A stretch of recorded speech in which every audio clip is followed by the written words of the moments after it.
Le manque de médecins de famille, ce n'est pas un phénomène nouveau au Québec et certains se demandent même s'il sera réglé un jour.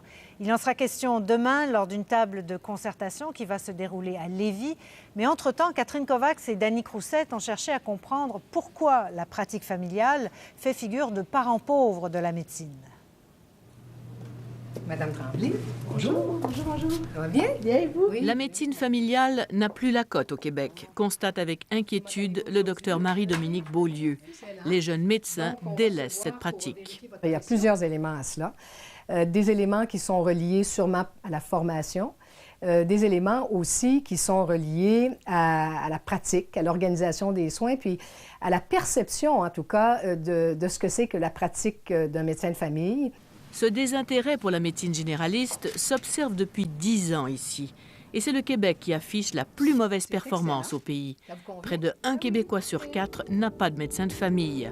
Si l'on regarde les salaires maintenant, un généraliste au Québec gagne en moyenne 175 550 $, un pédiatre 152 814 $ et un chirurgien 265 718 $.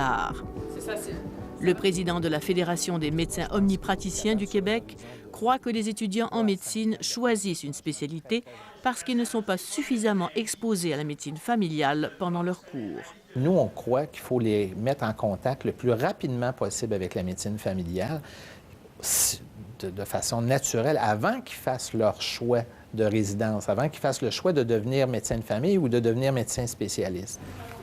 Philippe Boisvert, lui, a choisi d'être généraliste. C'est lors d'un stage dans le Grand Nord du Québec qu'il a eu la piqûre. Dès l'été de ma deuxième année, j'ai été mis en contact avec des médecins de famille que j'ai trouvés particulièrement efficaces, particulièrement compétents, très humains, et particulièrement lors d'un stage chez les Inuits dans le nord du Québec.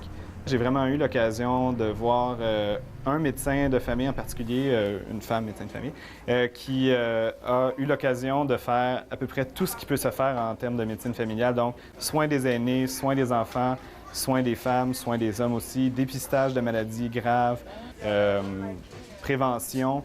À la fin, finalement, je me suis dit, là, j'aimerais ça être un médecin comme ça plus tard. À 30 ans, la médecine familiale le passionne. On est appelé vraiment à aider tous les gens de la population. Et puis, on dit souvent qu'un bon médecin de famille devrait être capable de s'occuper de 90 % des problèmes de ses patients sans les référer à quelqu'un d'autre. Une de ses collègues a préféré une autre voie, celle de la chirurgie plastique. J'ai toujours dessiné, j'ai toujours travaillé avec mes mains. Donc, je trouve ça important de continuer à faire un travail manuel. J'ai un sens de l'esthétique assez développé. Je faisais de l'histoire de l'art avant de faire de la médecine. Je voulais opérer, je veux toujours opérer. Et puis, je ne me vois pas passer ma carrière sans opérer. La médecine familiale, c'était pas pour moi. Donc, un patient droitier, il est paralysé à gauche. Les étudiants ont une perception négative de la médecine familiale, lourdeur de la tâche, isolement. Comme ils ont été habitués à travailler en équipe pendant leurs cours, ils recherchent la même chose dans leur pratique, selon ce médecin de famille. Évidemment que si vous êtes tout seul avec vos patients, puis que vous n'avez pas de ressources spécialisées ou autres, ou de support, infirmiers, infirmières, ça peut devenir lourd. Afin de revaloriser la pratique du médecin de famille, Québec a mis en place dès 2002 des groupes de médecine familiale. On en compte actuellement 186 sur un nombre prévu de 300. Ici, effectivement, tu peux passer. Comme dans ce GMF à Laval, le travail se fait en collégialité. Les médecins se consultent dans les cas difficiles. Ils peuvent également compter sur les infirmières pour le suivi de certains dossiers. Le ratio est de 2 infirmières pour 10 médecins. Plus on a du support, plus on est capable de suivre des pathologies, parce qu'on n'est pas tout seul à les prendre en charge. Comme je vous dis, on n'est pas obligé de les voir aussi souvent quand on a de l'aide. Donc, on peut peut-être prendre plus de patients. Ça doit faire 25 ans que vient me voir. On comprend bien la nature de sa maladie. Les gens sont très, très, très contents de pouvoir parler à une infirmière, d'avoir le temps. Parce qu'en bureau de médecin, souvent, ils s'empêchent de poser des questions parce qu'ils savent que le temps du médecin est vraiment compté. Alors que nous, ils savent très bien que si on le voit, bien, ça peut être dans un cadre de 30 minutes à 1 heure. Donc, ils ont le temps vraiment d'exprimer leurs besoins.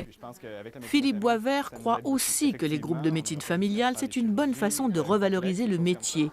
Et c'est ce qu'il entend faire dès qu'il aura son diplôme en main.